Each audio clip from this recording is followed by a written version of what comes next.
My name is Ace Marco Neptuno. I'm the lead volunteer of Albayanihan team of volunteers.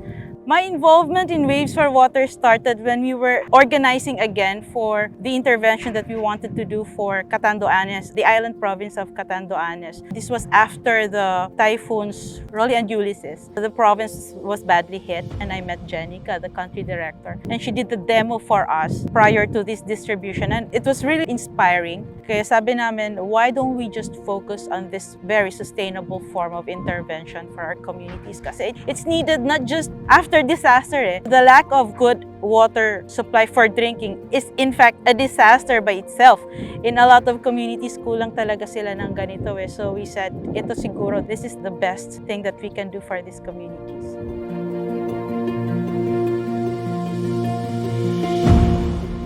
Working with different NGOs is important to Waves for Water because it's not just about we doing the work in terms of helping the people, but it's more on collaboration with different NGOs in terms of giving help to people, to community, especially in terms of providing access to potable water. So we make sure that we treat them not just a partner, but we value the relationship that we build with them, especially in terms of helping different communities around the country.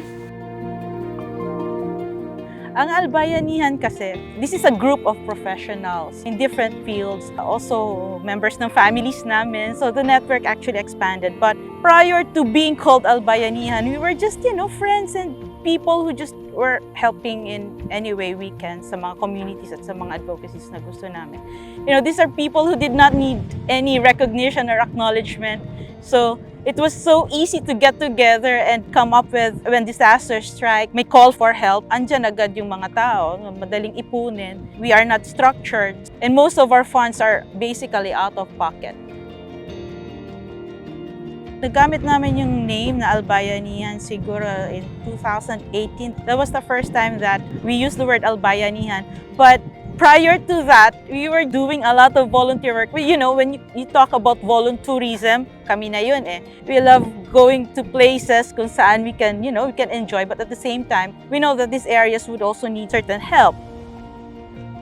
We were doing this monitoring yesterday, and one of our beneficiaries actually said na prior to these filters, 2 members of her family almost died of diarrhea kasi they were getting water from the tap. Yung source of water nila ay highly contaminated.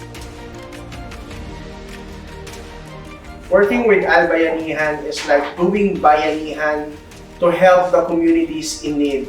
It's more on a participation of different people, the involvement of different people, the community leader, the barangay local government unit officers, the barangay health workers, and even the ordinary member of the community who are willing to give their time to help others in terms of bringing access to potable water in their community.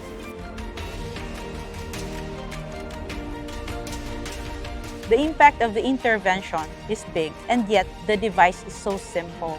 It's cost-effective, a life-saving, cost-effective device, and we will keep on doing this. Every work like project implementation and filter deployment that Albayanihan is doing, it was really a milestone. But the real milestone is the people working behind Albayanihan who have the heart, passion, and volunteerism to reach those communities in need of access to potable water.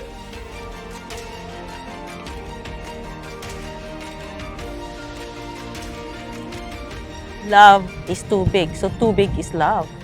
I suppose it's like that because, ilang percent ng katawan natin at ng buong mundo ay too big.